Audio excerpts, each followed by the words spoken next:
ترقی میں، اپنے ملک کی بہتری میں، اپنے ملک کی پروگرس میں. اگر آپ تھوڑا سا بتانا چاہیں کہ اس وقت شہری کس طرح سے اپنا رول ادا کر سکتے ہیں اور پولیٹیکلی ایز اے کنٹری ہم کہاں پر اسٹینڈ کرتے ہیں؟ Thank you Fatima. دیکھیں یہاں پر پولیٹیکلی تو ہم کوئی اچھے جا نہیں رہے. یہاں پر جو ہمارا ملک معاشی طور پر بھی بڑی مشکلات کا سامنا کر رہا ہے. تو یہاں پر ابھی یہ پبلک کے لیے ہے کہ اس ملک کو بچانا ہے. ابھی اسی برس میں جو انتخابات ہونے ہیں اس میں اپنا جو حق رائے ہے استعمال کرنا. تو اس میں یہ سوچنا ہے کہ جذباتیت سے ہٹتے ہوئے وہ کون سی پارٹیز ہیں جن کا موقف زیادہ بہتر ہے، جنہوں نے جو کانسٹیٹیوشن ہے اس کو وائلیٹ نہیں کیا یا جنہوں نے ان کی اکانومی کے لیے بہتر اقدامات کیے.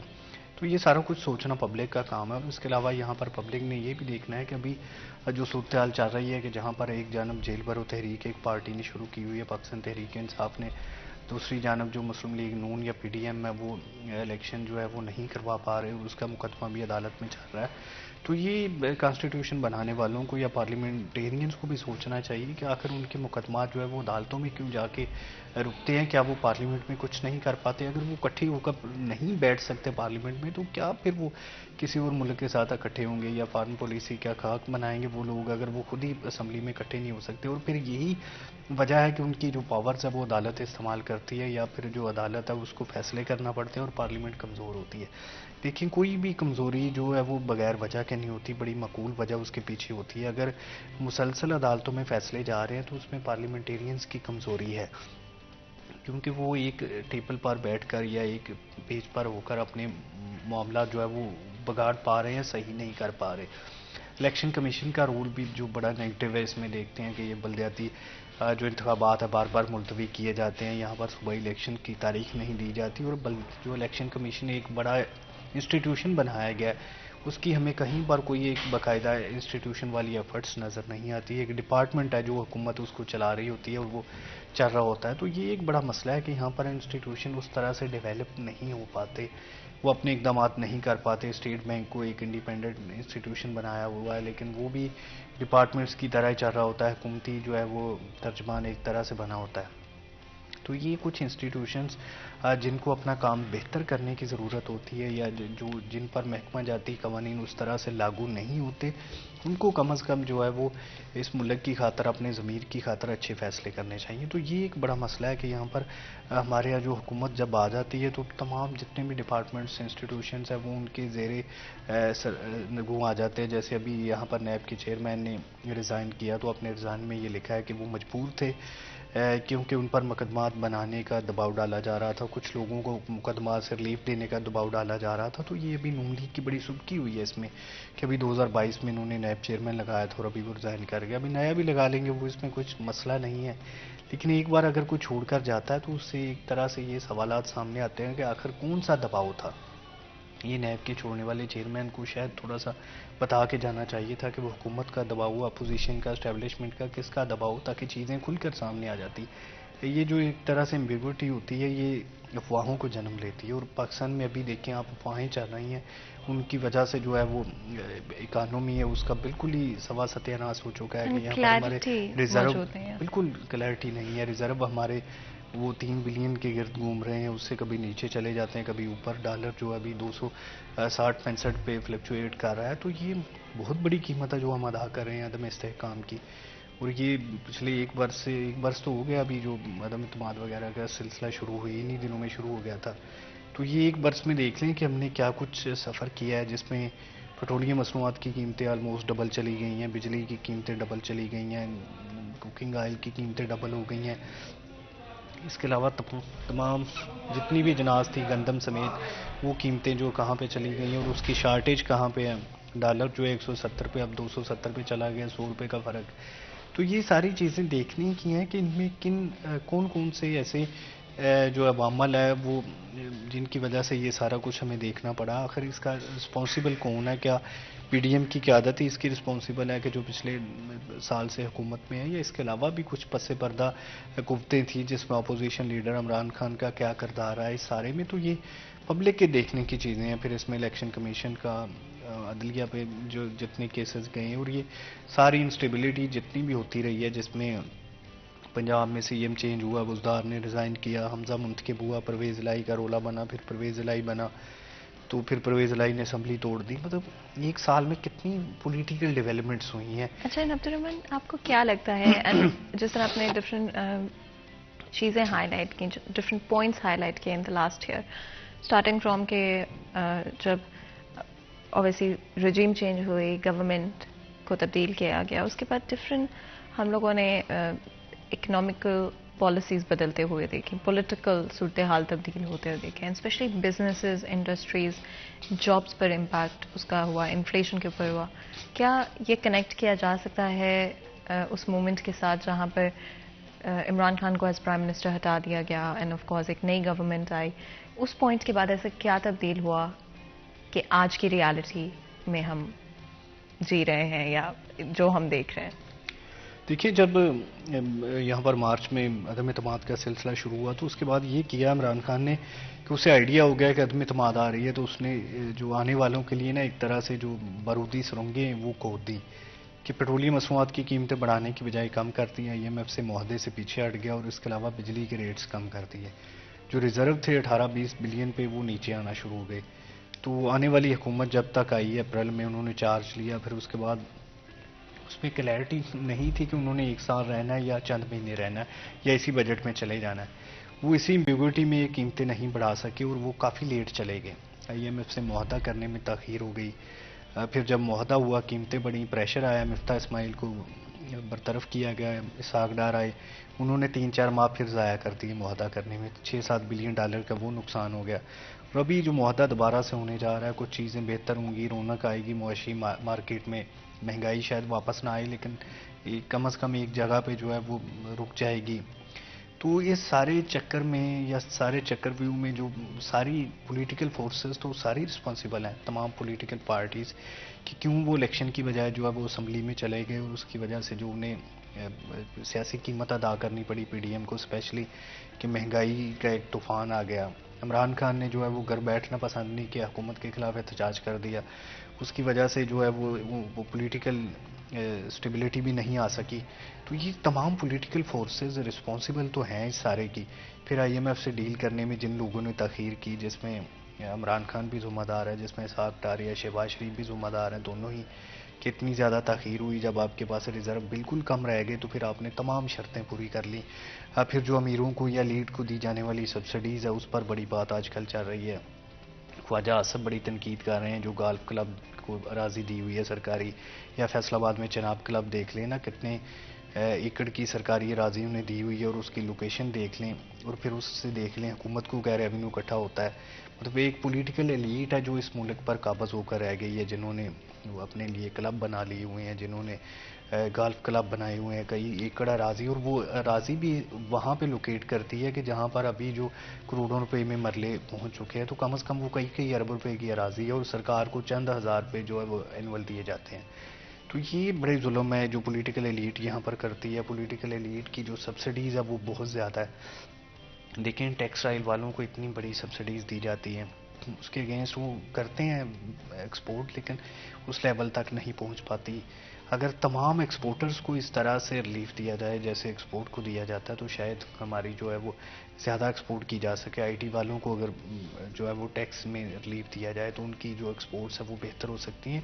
یہ پولیٹیکل جو ایلیٹ ہے پاکستان کی، اگر اس کی سبسڈیز، جو IMF نے بھی اب یہی ڈیمانڈ کیا ہے کہ ایلیٹ کی سبسڈیز کم کریں، عوام کی بے شک نہ کریں. تو یہ وہ سبسڈیز کا ایسا بوجھ ہے جو پڑا ہوا ہے، قیمتیں کم نہیں کر سکتے. پھر جو ہمسایہ ممالک کے ساتھ ٹریڈ ہے ہمارا بہت بڑا مسئلہ ہے. دیکھیں انڈیا کے ساتھ اگر ٹریڈ اوپن ہوتی ہے تو ہم روپے میں جو ہے وہ تجارت کر سکیں گے.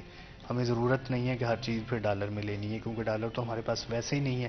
تو یہ کئی بلین ڈالر کا نقصان ہم صرف ٹریڈ اوپن نہ کرنے سے کر رہے ہیں. اینڈ عبد الرحمن، کیا آپ کو لگتا ہے کہ ہمارے جو ڈفرینٹ اور کنٹریز کے ساتھ بھی ریلیشن شپ، اسپیشلی اگر ہم اپنے ہی ریجن میں بات کرتے ہیں، کیا ان میں کچھ ایڈوانٹیجز ہیں جو کہ ہم مس کر رہے ہیں صرف اس سے کہ ہم لوگ ان کے ساتھ اچھے فارن ٹریڈ کے تعلقات قائم نہیں کر پائے؟ دیکھیے انڈیا کی مثال لے لیں، آپ ایران کی مثال لے لیں. ابھی سوشل میڈیا پہ چل رہا ہے کہ وہاں پر جو پیٹرول ہے بہت سستا ہے، پاکستانی روپوں میں شاید وہ 20-25 روپے یا 15 روپے کا بنے گا. تو ٹیکس بھی لگا لیں تو یہ کتنا مہنگا ہو سکتا ہے اگر ہم لے لیتے ہیں. مطلب Iran Pakistan gas pipeline وہ منصوبہ پھنسا ہوا ہے، تاپی گیس کا منصوبہ پھنسا ہوا ہے جو ہم نے لینی تھی. تو یہ افغانستان سے ہمارے ریلیشنز اگر بہتر ہو جائیں تو سینٹرل ایشیا کی جو مارکیٹ ہے وہ پوری کی پوری اس کو ایک طرح سے ہماری ایکسیس میں آ سکتی ہے. تو ابھی یہاں پر کچھ دن پہلے ہی ایک معمولی واقعے پر فائرنگ ہوئی اور کئی ہزار کنٹینرز ادھر پھنس گئے. تو یہ معمولی ڈیسیجنز ہیں جو ہم نہیں لے پا رہے. اور دوسری جانب اسمگلنگ کے لیے ہم نے وہی بارڈرز کھولے ہوئے ہیں. چیزیں آتی ہیں لیکن اسمگل ہو کر. دیکھیں وائے افغانستان بہت ساری چیزیں اسمگل ہو کے آ رہی ہیں. انڈین بارڈرز کے ذریعے چیزیں اسمگل ہو کے آ رہی ہیں. ایرانی بارڈرز کے ذریعے ایرانی تیل اسمگل ہو کے بلوچستان تک میں آ رہا ہے. تو پھر وہ آگے آنے میں کیا مسئلہ ہے اگر ہم باقاعدہ اس میں جاتے ہیں. یہ 18 سے 20 بلین ڈالرز کا جو ہمارا 18 سے 20 بلین ڈالرز کا بجٹ ہے یہ فیول پرائسز کا. اچھا، پی ٹی آئی کو اگر آپ کمپیریزن کریں پی ڈی ایم کے ساتھ کرنٹلی جو ہماری حکومت ہے، کس کی طرف سے بہتر فیصلے لیے گئے ان ٹرمز آف ہماری انفلیشن یا اکانومی کی جو سچویشن ہے؟ دیکھیں نہ تو پولیٹیکل یا پاپولر فیصلے دونوں کی جانب سے لیے گئے ہیں. جو سخت فیصلے ہوتے ہیں یا جو اکانومی کے لیے بہتر فیصلے ہوتے ہیں وہ بدقسمتی سے نہ عمران خان نے لیے نہ انہوں نے. یہ تو خیر ہیں ہی چند مطلب مہینوں کے لیے، یہ شاید وہ اس طرح سے نہ لے سکتے، بلکہ اس زیادہ بہتر شہباز شریف نے چند مہینوں کے باوجود ان پاپولر فیصلے لیے ہیں جس کی وجہ سے ڈیفیکلٹ ڈیسیجن تھے. اس کی حکومت پر بات اٹھی، اس کی جو پولیٹیکل ساکھ بنی ہوئی تھی وہ بڑی متاثر ہوئی، لیکن اس کے باوجود اس نے کافی بہتر لی ہیں. لیکن عمران خان جو تب موجود تھے سیٹ پر وہ بڑے خوفزدہ رہے ہیں. انڈین ٹریڈ کھولنے میں ایجنڈے میں بھی آ گیا، کیبنٹ میں بھی آ گیا، لیکن پریشر پڑا اس کے بعد جو وہ ریورس ہو گئی. یہاں پر مسئلہ یہ بنتا ہے کہ جب بھی وہ انڈین ٹریڈ کی بات کی جاتی ہے تو پھر جو مخالف اپوزیشن پارٹیز جو خود حکومت میں آ کے وہی اقدام کرتی ہیں وہی رولا ڈال دیتی ہیں. اگر یہ شہباز شریف کرے گا تو وہ سجن جندال کا رولا پڑ جائے گا کہ وہ آ گئے مودی کا یار جو نواز شریف کے خلاف نعرے بلاول بھٹو بھی لگاتے رہے ہیں. تو ابھی دیکھیں ہر حکومت میں آ کے اپوزیشن وہی کام کرنا چاہتی ہے جو اس نے مخالف حکومت کو نہیں کرنے دیے ہوتے. لیکن یہ یہاں پر اسی وجہ سے ہم بات کرتے ہیں کہ میثاق جمہوریت کے بعد میثاق معیشت ہونا چاہیے. چارٹرڈ آف اکانومی جب تک نہیں ہوگا تب تک معاملات کلیئر نہیں ہو سکتے. جو ممالک اپنے ہمسایہ ممالک کے ساتھ تعلقات بہتر رکھتے ہیں ان کی بہت ساری ٹریڈ جو ہے وہ مقامی کرنسی میں اور ادھر سے ہو رہی ہوتی ہے. اچھا Abdur Rahman, are we truly a democracy at this point? Because آپ اگر دیکھیں عوام کتنا اسٹرگل کر رہی ہے، دیٹس بہت زیادہ امپیکٹ پڑتا ہے. اینڈ آپ کی لائف پہ میری لائف پہ بھی پڑتا ہے. دیٹس جسٹ ریالٹی کہ جو اکنامیکل پولیٹیکل ڈیسیجنس لیے جاتے ہیں ان کو صرف پالیسیز نہیں سمجھنا چاہیے. They have a real time impact جو کہ آپ کی لائف پر، آپ کی کوالٹی آف لائف پر، آپ کی ایز آف لائف پر آپ کو نظر آتا ہے. تو کیا are we truly a democracy today جہاں پر عوام کو پرائیورٹائز کیا جاتا ہے یا عوام کی ایز کو، کوالٹی آف لائف کو پرائیورٹائز کیا جاتا ہے؟ فاطمہ یہ سب سے زیادہ مسائل تو پڑتے ہی جابینس پہ ہیں نا. جو لوگ جاب سے وہ بستے ہیں وہ زیادہ سفر کرتے ہیں، مہنگائی جب بھی آتی ہے کوئی ڈیسیجن آتا ہے. دیکھیں یہ کوئی ٹرولی ڈیموکریسی تو نہیں ہے نا. یہ تو سمجھ لیں کہ ایک طرح سے جو پارلیمانی فارم آف گورنمنٹ چل رہا ہے کہ جس میں اب میں چھوٹی سی مثال دیتا ہوں کہ ایک ایم این اے جو ہے وہ 1 لاکھ ووٹ لے کر منتخب ہوتا ہے. اس کا جو مخالف بندہ ہے وہ 90,000 ووٹ لے کے ہار گیا. جو دوسرا مخالف ہے اس کو 60,000 پڑے. یعنی کہ جتنے ہر ایم این اے کو ووٹ پڑتے ہیں 50% ٹرن اوور کے ساتھ، اس سے زیادہ ووٹ اس کے اگینسٹ جا چکے ہوتے ہیں نا آزاد امیدواروں کی یا بڑی سیاسی پارٹیز کی. تو وہ پہلے ہی 50% ٹرن اوور ہے اور اس کے بعد اتنے معمولی مارجن سے جیت کے اسمبلی میں جاتا ہے. تو پھر وہ کیسے اتنا بڑا ڈیسیجن کر سکتا ہے یا قانون میں امینڈمنٹ کیسے کر سکتا ہے نا. یہ تو جمہوریت کی سب سے کمزور فارم ہے جو یہاں پر ہمارے یہاں چل رہی ہے کہ اس میں تو مطلب سمجھ لیں کہ یہ زیادہ بیوروکریٹائزیشن ٹائپ کچھ ماحول چل رہا ہے کہ جس میں معمولی اکثریت کے ساتھ جیتنے والا بندہ ہمارے بڑے بڑے ڈیسیجن لے رہا ہوتا ہے. اس میں جو اپوزیشن کے بندے ہیں جو معمولی مارجن سے آ رہے ہوتے ہیں وہ بالکل بیکار جا چکے ہوتے ہیں. تو یہ یا تو ووٹوں کے تناسب سے ڈیموکریسی ہونی چاہیے کہ جہاں پر سیاسی پارٹیز کو ووٹ پڑیں اس کے حساب سے انہیں سیٹیں ملیں، پھر تو اسے ٹرولی ڈیموکریسی کہا جائے گا. یا پھر جو بھی امینڈمنٹس کی جانی ہے اس کے باقاعدہ ریفرینڈم ہونا چاہیے. دیکھیں یہ اب سب سے کمزور اسمبلی ہے جو موجود ہے. ان کے پاس کوئی پاورز نہیں ہے، نہ اخلاقی پاور. صرف یہ جو ہے وہ ایک حکومت کو آئینی طور پر ختم کر کے آ کے بیٹھ کے اور اس کے بعد جو امینڈمنٹس کر رہے ہیں. یہ دیکھیں سب سے بڑی پارٹی پی ٹی آئی تھی، وہ اسمبلی میں موجود نہیں ہے. دوسرے نمبر پر یہ تمام پارٹیز کا ٹولہ جمع ہو کر ایک طرح سے امینڈمنٹس کر رہا ہے جو کہ آئینی طور پر تو شاید درست ہو، قانونی طور پر بھی، لیکن اخلاقی طور پر اس کا جواز نہیں ہے کیونکہ انہیں اتنے زیادہ ووٹ نہیں پڑے، یہ پورے پاکستان کی نمائندگی نہیں کرتے. اگر کوئی امینڈمنٹس کرنی ہے تو اس کے لیے ریفرینڈم ہونا چاہیے. اینڈ آپ کا یہ جو آپ نے بات کی ریفرینڈم کے حوالے سے، آئی ڈو کمپلیٹلی اگری کہ بڑے ڈیسیجنس کے لیے، میجر ڈیسیجنس کے لیے ریفرینڈم لازمی ہونا چاہیے. ٹرو ڈیموکریسی جب ہم ٹرم استعمال کرتے ہیں، اس طرح وے عبدالرحمان کہ ہم اس سٹیج تک یا اس پوائنٹ تک پہنچ سکتے ہیں جہاں پر ہم اس ٹرم کو اپنے ملک کی پالیٹکس کے لیے یوز کر پائیں؟ دیکھیں ہم تو شاید اس سٹیج پر نہ پہنچ پائیں، لیکن جو ملک پہنچے ہوئے ہیں جن میں اسکینڈینیوین کی ہم مثالیں بھی دیتے ہیں کہ سوشل ڈیموکریسی ہوتی ہے، جب بھی کوئی معاملہ بنتا ہے وہ پبلک کے پاس چلے جاتے ہیں، الیکشن میں چلے جاتے ہیں، الیکشن سے جانے سے گھبراتے نہیں ہیں. برطانیہ کی مثال لے لیں کہ انہوں نے جب یورپی یونین سے نکلنا تھا تو اس میں بار بار الیکشن میں گئے، جب بھی کوئی مسئلہ بنتا تھا وہ الیکشن میں چلے جاتے ہیں. تو یہ کسی بھی ملک کی مثال لے لیں تو یہ ہمارے جو سسٹم چل رہا ہے اس میں اور بادشاہت میں کوئی خاص فرق تو نہیں تھا کہ جب آپ بن جاتے ہیں تو پھر اس کے بعد تمام ڈیسیجن آپ خود کرنے شروع کر دیتے ہیں. جو پارلیمانی گورنمنٹ کا سربراہ وزیر اعظم ہوتا ہے، جو حکومت کا سربراہ ہے اسٹیٹ کا وہ پریزیڈنٹ ہوتا ہے، لیکن پریزیڈنٹ کے پاس کوئی بھی پاور نہیں ہے. اب تو وہ بیچارہ ایک آئینی عہدہ ہی ہے، اس کو ویسے رکھنے کا کوئی جواز بھی نہیں ہے. اگر آپ نے صرف اس سے سائننگ اتھارٹی رہنی ہے تو پھر اتنے اخراجات کیے جاتے ہیں، گورنرز آفس پہ کیے جاتے ہیں. بظاہر تو ان کا کوئی پرپز اب باقی نہیں رہا، سوائے یہ کہ اتنے جو ہزاروں ایکڑ کی اراضی پر یہ بیٹھے ہوئے ہیں، قبضہ جمائے ہوئے ہیں. اسی طرح سے جو بیوروکریسی ہے اس میں دیکھیں یہاں پر لوکل باڈیز نہیں ہے. جب بھی کوئی ڈکٹیٹر آتا ہے تو لوکل باڈیز آ جاتی ہے، جب بھی یہ بظاہر جو ڈیموکریسی آتی ہے تو لوکل باڈیز ختم ہو جاتے ہیں. ڈیموکریسی تو وہ ہے کہ آپ کے شہر کا ایک میئر ہو جو شہر کے بارے میں ڈیسائیڈ کرے. یہاں پر تو مسئلہ یہ عثمان بزدار تھا یا اس سے پہلے شہباز شریف تھا، وہ گٹر کے ڈھکن پر بھی نوٹس لے لیا کرتا تھا. بندوں کا لیول جو ہے وہ میئر کا ہوتا ہے اور وہ اسمبلی میں بیٹھے ہوتے ہیں. انہوں نے پالیسیز بنانی ہوتی ہیں لیکن ان کی دلچسپی ہوتی ہے کہ سڑکیں بن جائیں، اس میں کمیشن آ جائے. تو یہ سارے وہ کام ہیں جو کہ لوکل باڈیز کے ہوتے ہیں، بلدیاتی حکومتوں کے ہوتے ہیں. یہ جب تک نہیں ہوں گے تب تک ہم ٹرولی ڈیموکریسی کی بات نہیں کر سکتے. اس سے پہلے کہ مزید گفتگو کریں بریک لیتے ہیں، کہیں مت جائیے گا، ہمارے ساتھ رہیے.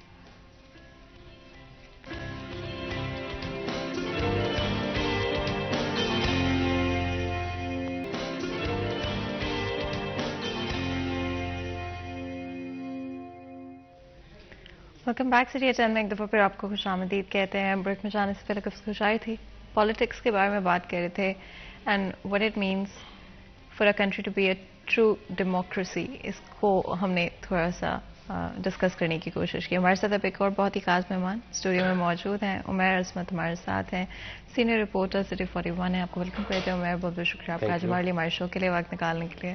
عمیر، ہم بات کر رہے تھے کہ ہاؤ امپورٹنٹ اٹ از کہ کسی بھی ملک میں ٹرو ڈیموکریسی ایگزسٹ کرتی ہو. And Pakistan as a country, even though I wouldn't say necessarily کہ we are not a democracy, but to what extent اور کتنی ایکسٹینٹ تک ہماری عوام کے لیے فیصلے کیے جاتے ہیں یا عوام کو پرائیورٹائز کیا جاتا ہے. اگر آپ اس کے بارے میں کچھ کہنا چاہیں. بسم اللہ الرحمن الرحیم. دیکھیں جس طرح آپ نے بات کی ٹرو ڈیموکریسی کے حوالے سے، تو بدقسمتی سے ہمارے یہاں کچھ بھی خالص نہیں رہا.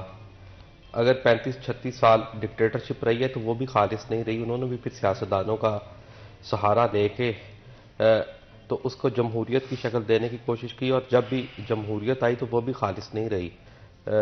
وہ بھی آپ کہہ لیں کہ سیٹلمنٹ کے ذریعے ہی حکومتیں جو ہیں وہ اقتدار میں آئی ہیں، اور پھر اس طرح سے جو لوگ اقتدار میں آئیں تو پھر آپ سمجھ سکتے ہیں کہ وہ عوام کی بہتری کے کتنے فیصلے کریں گے. اور جس کا ثبوت جو یہ ہے، پچھلے صرف اگر ہم 4 سال پہ نظر دوڑائیں، جس طرح پاکستان مسلم لیگ نون یا پی ڈی ایم اتحاد جو کہ گزشتہ 9-10 مہینے پہلے برسر اقتدار میں آیا وفاق میں، تو ان کی جانب سے بھی یہی کہا گیا تھا کہ وہ عوام کو مہنگائی سے چھٹکارا دلوانے کے لیے آئے ہیں اور غربت ختم کرنے کے لیے آئے ہیں. لیکن میرے خیال سے وہ غربت ختم کرنے نہیں، غریب ختم کرنے پاکستان میں آئے تھے.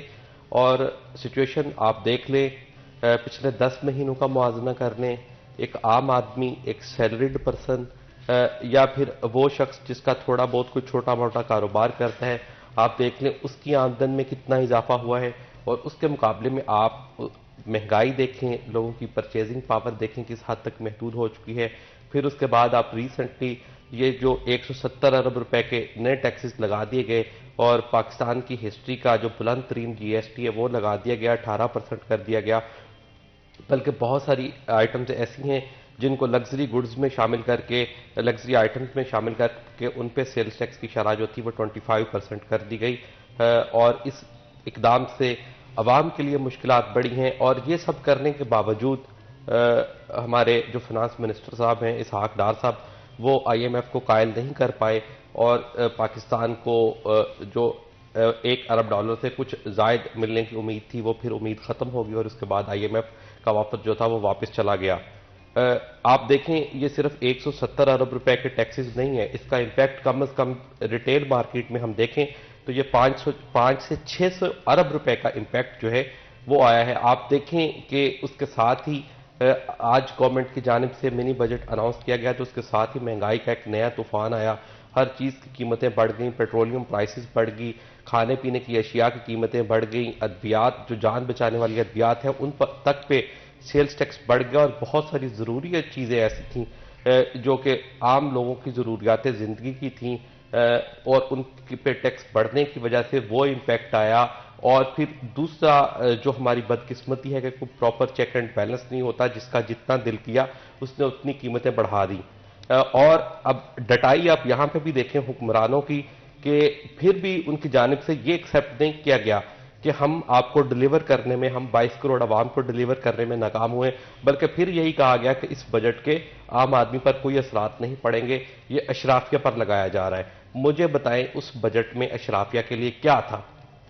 کیا وہ 1 کلو گھی جو ایک عام آدمی خریدتا ہے کھانا بنانے کے لیے، یا پھر وہ چائے کی پتی، یا پھر وہ چینی جو میٹھے میں وہ استعمال کرتا ہے، کیا یہ عام آدمی کی ضرورت کی چیزیں نہیں ہیں؟ تو عام آدمی پہ بوجھ ڈالا گیا. یہی سچویشن اگر ہم ماضی میں چلے جائیں تو پاکستان تحریک انصاف کی تھی.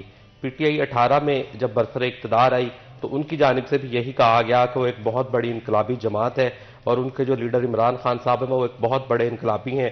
پاکستان میں اگر پی ٹی آئی کی حکومت آ گئی ہے تو یہ اب بہت بڑا انقلاب آ گیا اور نیا پاکستان بن گیا. نیا پاکستان کیا بنا؟ اس وقت بھی مہنگائی کا طوفان آیا، لوگوں کی سیلریز، لوگوں کی آمدن، پرچیزنگ پاور اس طرح سے نہیں بڑھائی گئی جس کے مقابلے میں مہنگائی اتنی زیادہ بڑھی. آپ پچھلے یہ 4 سال کا موازنہ کر لیں، جو آمدن ہے وہ بڑی ہے، اور مہنگائی آپ کم از کم 100 ٹائمز اس میں اضافہ، قریباً 100% اضافہ ہوا ہے، جس نے عوام کے لیے صرف اور صرف مشکلات ہی پیدا کر دی ہیں. یہ صرف ہم بات کریں کہ عام آدمی کی ضروریات کی. اس کے بعد ہم اگر انفراسٹرکچر، دیگر چیزوں پہ بات کریں، اصلاحات، ادارہ جاتی اصلاحات کی بات کریں، تو اس پہ بھی کسی گورنمنٹ نے، مجھے نہیں لگتا، نہ موجودہ نون لیگ نے، پی ڈی ایم نے، اور نہ ہی پاکستان تحریک انصاف کی جانب سے کوئی قابل قدر کام ہوا ہے. صرف اور صرف دعوے کیے جاتے رہے ان کے دور میں بھی، ان کے دور میں بھی، اور عوام کو ڈیلیور کرنے میں، 22 کروڑ لوگوں کو ڈیلیور کرنے میں یہ پاکستان کی جتنی بڑی سیاسی جماعتیں ہیں بری طرح سے ناکام ہوئی ہیں. عبد الرحمان، آپ اگری کریں گے عمیر نے جو بھی چیزیں ہائی لائٹ کی ان کے ساتھ؟ جی ہاں فاطمہ، بالکل ایسے ہی ہوا ہے. غریب کے لیے سب سے بڑا مسئلہ ہے، اور یہ لیڈ کی سبسڈی تو جاری ہے. دیکھیے ٹیکسٹائل کو دی جانے والی بجلی کے بلز میں جو انہیں فائدے دیے جاتے ہیں، اور اس کے بدلے وہ کیا کرتے ہیں. اب ٹیکسٹائل والوں کی میں آپ کو بتاتا ہوں، وہ ادھر لوکل مال مارکیٹ میں اپنا ڈمپ کر دیتے ہیں سارا، جو انہیں سستی بجلی ملتی ہے. یہ بڑی بڑی انڈسٹریز میں انوالو رہی ہیں کہ وہ بجائے ایکسپورٹ کرنے کے لوکل مارکیٹ میں ڈمپ کرتے ہیں، وہ سستا پڑتا ہے اور اپنی دہاڑی لگاتے ہیں. یہاں پر کسٹم والے، ایف بی آر والے سوئے پڑے ہوئے ہیں، ایف آئی ایل والے سوئے پڑے ہوئے ہیں. کوئی ان کے خلاف کوئی کارروائی نہیں ہے. نیب کو صرف یہ کام ہے کہ وہ پولیٹیکل جو لوگ ہیں، جو مخالف ہوتے ہیں حکومت کے، وہ انہیں اٹھا کے اندر کرے، بس اس کے علاوہ کوئی کام نہیں ہے. یہاں پر دیہڑیاں تگڑی لگائی ہیں عمران خان دور میں بھی فیصل آباد کے صنعت کاروں نے، اور ابھی بھی لگا رہے ہیں. ان کے لیے کوئی فرق نہیں پڑا، بس ماسوائے وہ تھوڑا بہت احتجاج کرنے کے. ہاں یہ لومس والوں کو فرق پڑا ہے کہ ان کے لیے جو ہے وہ یہاں پر اب کاروبار کرنا دشوار نہیں رہا، کیونکہ انہیں پہلے بھی کوئی سبسڈی نہیں دی جاتی. وہ لوکل ریٹ جو ہے ان پر لاگو ہوتے ہیں. بجلی کی قیمتیں بڑھنے سے وہ مشکلات کا سامنا کر رہے ہیں. دوسری جانب جو اگر بڑے لوگوں کی بات کریں، شوگر ملز کے حوالے سے دیکھ لیں انہوں نے کتنی بدماشی دکھائی کہ جو انہیں جو گورنمنٹ کی جانب سے ٹائم دیا گیا تھا اس سے کہیں لیٹ جا کر انہوں نے اپنا کریشنگ کا سیزن آغاز کیا، اور دسمبر کے پیسے ابھی تک، فروری کا اینڈ ہے، ابھی تک لوگوں کو واپس نہیں ملے کسانوں کو. یہ عمران خان کے دور میں بہتر ملتے رہے ہیں. یہ حکومتی ایڈمنسٹریشن چلتی رہی ہے شہباز شریف کی، جن کے بارے میں بڑا مشہور ہے گورننس کے حوالے سے. تو یہ عوام کو ریلیف پہنچانے میں تو مکمل طور پر ناکام رہی ہے. نیٹ کی سبسڈیز کو روکنے کی ان میں ہمت نہیں ہے، یا انہیں اندازہ نہیں ہے کہ اس سے کتنا فائدہ ہو سکتا ہے. محض ان کے لیے فارمولہ یہ ہے کہ اسحاق ڈار کی جگہ کوئی بھی بچہ لگا دیں، جیسے وہ معیشت کو چلا رہا ہے تو وہ بھی چلا لے گا. کہ آپ نے مہنگی چیزیں کرنی ہے نا، آئی ایم ایف کی ڈیمانڈ ہے وہ اپنے اٹھا کے پوری کر دینی ہے، دیٹس اٹ. اور اس کے علاوہ جو اپنا کوئی آؤٹ پٹ ہے وہ تو بالکل ہی زیرو ہے. 4 مہینے اس نے ڈیل نہیں کی، اور جو ریزرو 8-10 بلین کے تھے وہ $3 بلین کے رہ گئے. اگر وہ پہلے کر لیتا وہ کم از کم ریزرو بچ جاتے، $6-7 بلین جو ہے وہ ہمارا بچ جاتا. اپنے لوگ جن کو اس نے وہ تمام فائدے پہنچائے تھے 2013 سے 18 کے درمیان، وہی لوگ وہ دوبارہ انٹروڈیوس کروا رہا ہے. بانڈز جب تب اجرا کیا تھا ان لوگوں کو، ابھی اس نے آ کے پیمنٹس کی ہیں. اپنے جو 70 کروڑ بینک پلاج تھا وہ واپس کروایا، اپنی کوٹھیاں واپس کروائی ہیں، اور اپنے فائدے لے کر سب سے اچھا اسحاق ڈار رہا ہے اس موجودہ سیٹ اپ میں. آپ نے ریزروز کی بات کی عبد الرحمان، ضرور بتائے گا کہ کسی ملک کے لیے اگر آپ کے ریزروز کم ہیں تو اس کا کیا مطلب ہوگا عوام کے لیے اور اوور آل ملک میں جو فیصلے کیے جا رہے ہیں اس کے اوپر؟ دیکھیے، اگر رشیا کے ریزرو گرتے ہیں تو اسے فرق نہیں پڑے گا، کیونکہ وہ گندم پوری دنیا کو سپلائی کرتا ہے. وہ گندم ان کے لیے تو کافی ہے. پیٹرولیم مصنوعات وہاں پہ ہیں، گیس وہاں پہ ہے، نیچرل ریسورسز وہاں پہ ہیں. ہمارا یہ مسئلہ ہے کہ ہم ایگریکلچر ملک ہونے کے باوجود گندم بھی باہر سے منگواتے ہیں، ہر چیز باہر سے منگواتے ہیں. جب ہمارے ریزرو گرتے ہیں تو ہمارے لیے تو سارے کاروبار ہی بند ہو جاتے ہیں. یہ حکمرانوں نے بڑی محنت کے ساتھ پچھلے 30-40 برس میں اس کو کنزیومر اسٹیٹ میں تبدیل کیا ہے، جس میں یہ بینظیر کے دور سے شروع ہو گیا آئی پی پیز کا سلسلہ. نواز شریف نے، مشرف نے، عمران خان نے، یہ ساروں نے مل کے بڑی محنت کے ساتھ اس کو کنزیومر اسٹیٹ بنایا. عمران خان کے دور میں جتنی گاڑیاں آئی ہیں باہر سے، اتنی تو کبھی بھی نہیں آئیں. وہ سارا جتنا لوگوں نے پیسہ کمایا وہ گاڑیوں میں لگا دیا. تو ریزرو کے خاک بچنے تھے. انڈسٹری تو کسی نے بھی نہیں لگائی نا. جتنا انڈسٹری والوں کو ریلیف ملا انہوں نے پراپرٹیز خرید لی ہیں. ہمارے ریئل اسٹیٹ جتنا طاقتور ہوا ہے اتنا تو شاید پوری دنیا میں کہیں بھی نہ ہوا ہو. اور اسپیشلی یہ 20-25 برس میں تو ریئل اسٹیٹ والوں نے جو ہے وہ تمام جتنی بھی ایگریکلچر لینڈز تھیں وہ تباہ کر دی ہیں. شہر کے شہر انہوں نے خرید لی ہے. جتنی سامنے نظر آتی ایگریکلچر لینڈ تھی وہ وہاں پہ کالونیاں بنا لی ہیں. تو یہ وہ کلاس ہے جو اب اسمبلی میں جا چکی ہے. کوئی بھی اسمبلی میں جانے والا بندہ یا تو وہ پراپرٹی ڈیلر ہے یا ڈیولپر ہے یا کہیں نہ کہیں وہ پراپرٹی میں انوالو ہے. باقی تو انڈسٹری کی جانب کسی کا کوئی دھیان نہیں ہے. تو یہ ہمارا سب سے بڑا مسئلہ رہا ہے کہ ہم جن کو ٹیکس لگانا چاہیے ان کو نہیں لگا پائے، اور جن کو نہیں لگانا چاہیے تھا عام عوام ان پر ٹیکس امپوز کری جا رہے ہیں. ویلتھ ٹیکس کوئی نہیں ہے جس کے پاس جتنا بھی وہ ختم کر دیا گیا ہے. ابھی سپر ٹیکس لگایا تھا کچھ انڈسٹری پر. تو یہ ایگریکلچر والے ان پر بھی کوئی اس طرح سے ٹیکس نہیں ہے. 12.5 ایکڑ تک کوئی ٹیکس نہیں ہے، وہ بغیر ٹیکس کے ہیں. تو ان پر ہی اگر ٹیکس لگا دیا جائے تو اچھی خاصی آمدن ہو سکتی ہے. ٹیکس لگانے سے دیکھیں گورنمنٹ ڈرتی ہے. جو ڈائریکٹ ٹیکسز جس انڈسٹری کو لگانا چاہیے اس سے اوائڈ کرتے ہوئے وہی جی ایس ٹی بڑھا دیا ہے، 17 سے 18 کر دیا ہے. آنے والے دور میں کوئی 18 سے 19 کر دے گا. شرح سود بڑھائی جا رہی ہے، جس سے لوگ چھوٹے موٹے لوگ جو قرض لیتے تھے بینک سے کہ اس سے کوئی کاروبار کریں گے، وہ اب 17% پہ کاروبار کرنا تو مشکل ہو گیا. اب حکومت ہی اس مہنگے انٹرسٹ پہ لون لیے جا رہی ہے تاکہ اپنا کاروبار چلتا رہے. اور ایک سال میں جتنے لون انہوں نے لیے پچھلے سال کا اگر کمپیریزن کیا جائے تو یہ کچھ 400% زیادہ لون لیے ہیں. یہ صورتحال ہے. اس سے پہلے کہ ہم مزید گفتگو کریں بریک لیتے ہیں. کہیں مجھے ہمارے ساتھ رہے گا.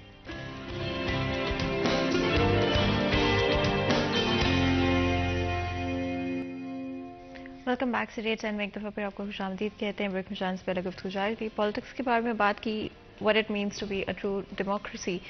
اس کو بھی ڈسکس کیا کیا آج ہمارے پولیٹیکل اینڈ اکنامیکل ڈیسیژنز ہماری عوام کو فیور کرتے ہیں، ہماری over all social economical political growth کو امپروو کرتے ہیں یا فیسیلیٹیٹ کرتے ہیں. عمیر، پنجاب کے پی کے اسمبلی کے الیکشنز کے بارے میں اگر آپ تھوڑی سی اپڈیٹ ہمیں دے سکتے. دیکھیں اس وقت سپریم کورٹ نے بھی اس معاملے پہ سو موٹو لیا ہے. قانون کے مطابق اگر اسمبلی وقت سے پہلے تحلیل ہو جاتی ہے تو 90 دن کے اندر اندر جو نگران یا کیئر ٹیکر سیٹ اپ بنتا ہے اس کو انتخابات کروانا ہوتے ہیں قانون کے مطابق، لیکن اس حوالے سے گورنر جو ہوتا ہے وہ آئینی طور پہ ذمہ دار ہوتا ہے الیکشن شیڈول جاری کروانے کا اور انتخابات کی ڈیٹ دینے کا، لیکن دونوں صوبوں میں ابھی تک اس حوالے سے کوئی اپڈیٹ نہیں ہو سکی ہے. تاہم ابھی معاملہ جو ہے وہ کورٹ میں ہے، تو اس پہ دیکھیں آنے والے دنوں میں کورٹ میں کیا فیصلہ ہوتا ہے. لیکن آئینی اور قانونی طور پر 3 مہینے کے اندر اندر کوئی بھی ڈیٹ جو ہے وہ ڈیسائیڈ کی جا سکتی ہے. اس حوالے سے صدر پاکستان عارف الوی نے 9 اپریل کی تاریخ دی تھی. تاہم جو حکمران اتحاد ہے ان کی جانب سے یہ کہا گیا کہ اس وقت صدر کے پاس یہ اختیارات نہیں ہیں کہ وہ اس الیکشن کی ڈیٹ کو اناؤنس کر سکے. لیکن میں سمجھتا ہوں آئین اور قانون کی پاسداری ہونی چاہیے. اگر 3 مہینے کا چونکہ قانون کے مطابق وقت ہے تو اس ٹینور کے اندر اندر اس مقررہ مدت کے اندر اندر پاکستان میں انتخابات ہونے چاہیے. ان دونوں صوبوں میں انتخابات ہونے چاہیے. اور دوسری طرف پاکستان تحریک انصاف جن کی جانب سے ان دونوں صوبوں میں اپنی حکومت ختم کی گئی تھی، ان کی جانب سے مختلف طریقوں سے احتجاج کا سلسلہ جاری ہے. اس سے قبل جو تھا وہ پی ٹی آئی کے لوگوں کی جانب سے احتجاجی ریلیاں نکالی جا رہی تھی، مگر اب پی ٹی آئی کی جانب سے جیل بھرو تحریک جو ہے وہ بھی شروع کی گئی ہے. اور اس کا مقصد بھی یہی ہے کہ ملک کے اندر عام جنرل الیکشن کروایا جائے اور فوری طور پر انتخابات کروائے جائیں. اس کے لیے بھی مختلف شہروں کے حساب سے ڈیٹ وائز ایک شیڈول بنایا گیا ہے کہ پی ٹی آئی کے لوگوں کی جانب سے احتجاج ریکارڈ کروایا جاتا ہے. اور جیل بھرو تحریک کے تحت کچھ گرفتاریاں بھی عمل میں لاہور سے لائی گئی ہیں. اسی طرح گزشتہ روز کے پی کے سے بھی کچھ گرفتاریاں ہوئی ہیں. فیصل آباد 1 تاریخ دی گئی ہے اور اس حوالے سے پی ٹی آئی کی جانب سے تیاریاں کی جا رہی ہیں. اور پی ٹی آئی کا یہی موقف ہے کہ جو موجودہ حکومت ہے، بالخصوص وفاقی حکومت ہے، حالات جو ہیں وہ ان کے بس سے باہر ہے. تو اس لیے آئین اور قانون کے تقاضے کو مد نظر رکھتے ہوئے فوری طور پہ انتخابات جو ہیں وہ ہونے چاہیے. لیکن اس پہ ابھی تک آپ دیکھیں کہ جو سیاستدان ہیں یا سیاسی جماعتیں ہیں، کم از کم ان کا اس پہ کوئی اتفاق رائے نہیں ہو سکا ہے. اور یہی ہماری بدقسمتی ہے کہ پاکستان کے اندر کوئی بھی اگر ہمیں سیریس ایشو درپیش ہوا ہے تو ہمارے سیاستدانوں کے مابین آپس میں آپ کہہ لیں سیاسی جماعتوں کے مابین کوارڈینیشن کا فقدان رہا ہے. شاید آپ اس کو اپنی انا کہہ لیں، انا کی تسکین کہا جائے. ابھی بھی آپ دیکھیں کہ پاکستان میں کتنی زیادہ معاشی لحاظ سے مشکل صورتحال تھی. پی ٹی آئی کی جانب سے صرف ایک ہی مطالبہ کیا جاتا رہا ہے کہ فوری طور پر الیکشن کروائے جائے. حالانکہ میں سمجھتا ہوں کہ انتخابات جو ہیں وہ پاکستان میں معاشی حالات کی بہتری کی کوئی خاص امید نہیں ہے. اس سے فوری طور پہ معاملات جو ہیں وہ بہتر نہیں ہو جائیں گے، بلکہ اس کے لیے آپ کو اقدامات اٹھانے پڑیں گے، آپ کو کچھ سٹیپس لینا پڑیں گے. لیکن آپ دیکھیں اتنا بڑا ایشو، آپ ہمارے فارن ریزرو کہاں تک چلے گئے، ڈالر پرائسز کہاں پہ چلی گئی اور ہماری معیشت جو ہے وہ زبوں حالی کا شکار ہو گئی. مگر ان سیاسی جماعتیں جو کہ پاکستان کی سیاست کی سب سے بڑی سٹیک ہولڈرز ہیں، ان میں ہمیں اتحاد نظر نہیں آیا کہ چل ہم کہیں پہ بیٹھ جاتے ہیں، مل بیٹھ کے ہم اس حوالے سے کوئی پالیسی تشکیل دے لیں، باقی سیاسی معاملات اپنی جگہ. لیکن آپ دیکھیں کہ وہاں پہ اس معاملے پہ بھی صرف اور صرف سیاست ہی ہو رہی ہے. تو وہی بات جو ہم نے پہلے کی، عبد الرحمان صاحب نے کی، کہ جب بزنس مین اقتدار میں آتا ہے تو اس کا جو ترجیحات ہوتی ہیں وہ صرف اور صرف اس کا اپنا کاروبار ہوتی ہیں، اس کا اپنا سیکٹر ہوتی ہیں. جب اس طرح کے لوگ کرسیوں پہ بیٹھے ہوں گے یا بڑے بڑے لوگ اس طرح کے بزنس مین ڈیولپرز سیاسی جماعتوں میں بیٹھے ہوں گے تو وہ صرف اور صرف اپنے فائدے کی بات کریں گے. ان کو پاکستان سے یا پاکستان کی عوام سے کچھ سروکار نہیں ہے. عبد الرحمان اگری کریں گے عمیر کی بات سے، اینڈ آلسو کیا فائدہ یا نقصان ہوگا اگر پنجاب اور کے پی کے اسمبلی کے الیکشنز وقت پر نہیں کیے جاتے یا اس کو اور فردر ڈیلے کیا جاتا؟ دیکھیں جی، کانسٹیٹیوشن جو ہے وہ وائلیٹ تو ہوگا اگر انتخابات پر وقت نہیں ہوتے. یہاں پر مسئلہ تو یہ ہے کہ بلدیاتی انتخابات بھی کبھی بر وقت نہیں ہوئے تو تب بھی تو کانسٹیٹیوشن وائلیٹ ہوتا ہے، لیکن کسی کو کوئی پرواہ نہیں ہوتی. بلدیاتی نمائندگان عدالت میں بھی گئے، عدالتوں میں ٹائم ضائع ہوئے تو کسی کو پرواہ نہیں ہوتی. یہاں پر اب پنجاب اسمبلی، کے پی کے اسمبلی کے انتخابات بر وقت ہونے چاہیے، کانسٹیٹیوشن یہی کہتا ہے. لیکن اگر نہیں ہوتے تو اس کے بارے میں یہ عدالتیں بہتر تشریح کر سکتی ہیں کہ کیا ہوگا. لیکن کچھ جو کئی وجوہات اس میں آ جائیں گی کہ آخر یہ اسمبلی وقت سے پہلے جو ہے وہ ختم ہی کیوں کی گئی نا. جب 5 سال ٹینور تھا تو کوئی بغیر بڑی وجہ کے انہیں ختم کرنے کی ضرورت بھی کیا تھی جب یہ اگست تک چلنی تھی, تو اس سے پہلے کیوں ختم کی گئی. اس طرح کے کئی سوال سامنے آ سکتے ہیں. تو ہم یہ عدالت بہتر تشریح کر سکتی ہے اس کی. انتخابات ہونے چاہیے, جو صورتحال چل رہی ہے اس میں تو زیادہ ضروری ہے, بلکہ اکٹھے ہی ہونے چاہیے. جو قومی اسمبلی کے وہ بھی ساتھ میں ہو جانے چاہیے, اس میں حرج نہیں ہے. لیکن اس میں جو ابھی یہاں پر پی ڈی ایم حکومت میں بیٹھی ہے ان کا یہ موقف ہے کہ ابھی اگر انتخابات ہوتے ہیں تو ان کے لیے نقصان ہوگا, کیونکہ انہوں نے مہنگائی کی ہے, انہوں نے IMF کی شرائط پوری کی ہیں, انہوں نے اسٹیٹ کو بچایا. دیکھیں اس میں تو کوئی دو رائے نہیں ہے کہ ابھی اگر وہ انتخابات میں نہ چاہیں تو اسٹیٹ جو ہے وہ داؤ پر لگ جاتی ہے. پہلے اگر انتخابات ہو جاتے, مہنگی چیزیں نہ ہوتی, IMF ڈیل نہ ہوتی, تو یہ ڈیفالٹ ہونے کے قریب تھے, کیونکہ ریزرو بھی کم ہو گئے تھے, ان کے پاس کوئی پیسے بچے نہیں تھے. IMF جب ڈیل ہوگی, کچھ پیسے آئیں گے تو چیزیں بہتر ہوں گی, اس میں تو کوئی دو رائے نہیں ہے. لیکن اب مسئلہ یہ ہے کہ اس کی کیا قیمت ہوگی اور قیمت کون ادا کرے گا. بظاہر جو تاثر لگ رہا ہے کہ اس کی قیمت جو ہے وہ ابھی وزیر اعظم شہباز شریف اور ان کی پارٹی کو ادا کرنی پڑے گی, جس کے وہ پریزیڈنٹ بھی ہیں. مریم ابھی تقریر کر رہی ہیں, گزشتہ روز سرگودا میں انہوں نے بڑا خطاب کیا, عدلیہ کے سابق جسٹس صاحبان کو تنقید کا نشانہ بنایا, موجودہ کو جو ہے وہ تنقید کی. اس کے علاوہ جو سابق ایک ISI چیف فیض حمید پر بھی بڑی انہوں نے تنقید کی. تو یہ صورتحال آپ دیکھیں, عمران خان کا جو تنقید کا محور ہے وہ سابق چیف جنرل باجوہ ہے, پہلے امریکہ تھے اب وہ ہو گئے ہیں, PDM بھی ساتھ ہی ہے. یہ جو حکمران جماعت ہے وہ انہوں نے کور کمانڈر کو گھسیٹ لیا ہے, چیف جسٹس صاحبان سابقہ کو گھسیٹ لیا ہے.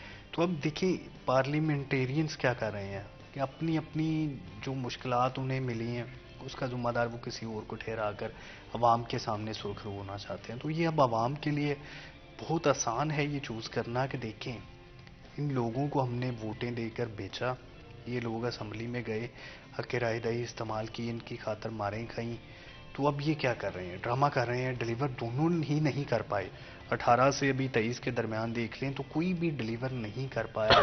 سبھی نے مہنگائی میں اضافہ کیا, سبھی نے عوام کی مشکلات بڑھائیں, اور اب یہ تمام اپنی مشکلات کا ذمہ دار کسی اور کو ٹھہرا کر عوام کے سامنے سرخرو ہونا چاہتے ہیں. اینڈ آئی ڈو اگری عبد الرحمان کہ اکاؤنٹیبلٹی اینڈ رسپانسبلٹی کوئی نہیں لینا چاہتا, کوئی نہیں چاہتا کہ یہ ہمارے ڈیسیجنس تھے, ہمارے فیصلے تھے.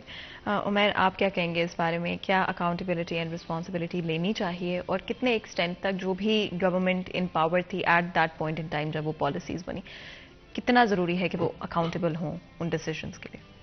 دیکھیں جہاں تک رہی بات اکاؤنٹیبلٹی کی, تو پاکستانی قوم کے ساتھ وہ سب سے بڑا گھنونا مذاق جو ہے وہ بھی اکاؤنٹیبلٹی کے نام پہ ہی ہوا ہے. عمران خان نے 13 سے کیمپین شروع کی, 2013 سے اسی اکاؤنٹیبلٹی کو لے کے اپنے مخالفین پہ کرپشن کے, رشوت کے الزامات عائد کیے. 18 میں حکومت ملی, لیکن آپ دیکھیں کسی پہ کچھ ثابت نہیں ہو سکا. اور وہ لوگ جن پہ کرپشن ثابت کرنے کے لیے عمران خان کے مشیروں نے اربوں روپے جھونک دیے, وہ قوم کے خزانے سے اربوں روپے لگائے گئے, ضائع گئے, اور آج وہ لوگ جن پہ الزامات لگائے گئے تھے وہ تمام کے تمام باہر ہیں اور اس وقت اقتدار کے مزے لوٹ رہے ہیں. اور اس میں صرف پھر نقصان ہوا ہے تو عوام کا ہوا ہے. ریسنٹ آپ دیکھیں چیئرمین نیب کی جانب سے استعفیٰ دے دیا گیا, اور پھر وہی کہا گیا کہ ان پر دباؤ ڈالا جا رہا تھا اور وہ اقدامات وہ نہیں کر سکتے اور ان کا ضمیر اس بات کی اجازت نہیں دیتا, اس لیے وہ اپنی سیٹ سے مستعفی ہو رہے ہیں. یعنی کہ جو نیب ہے پاکستان میں کا بڑا احتسابی ادارہ ہے, اس کو بھی صرف اور صرف اپنے مقاصد کے لیے استعمال کیا جا رہا ہے. اور صرف سیاستدان ہی نہیں, بلکہ جس طرح عبد الرحمان صاحب ایک پہلے بات کر رہے تھے ایک فیکٹری کی ٹیکس چوری کے حوالے سے, تو اس میں متعلقہ محکمے کے افسر کو ایک سیاستدان کی جانب سے FIA کے نوٹس بھجوا دیا گیا آمدن سے زائد اثاثوں کا. تو آپ دیکھیں ان اداروں کو صرف اور صرف میں سمجھتا ہوں کہ اگر احتساب کے بجائے ذاتی مقاصد کے لیے استعمال کیا جاتا ہے, اور اس کا نقصان جو ہے وہ ہمیں بھگتنا پڑ رہا ہے, اور حالات جو ہے وہ آج سب کے سامنے ہیں. آپ دونوں کا بہت بہت شکریہ آج ہمارے شو کے لیے وقت نکالنے کے لیے. یہاں پر بریک لیتے ہیں, کہیں میں چیک ہمارے ساتھ رہے گا.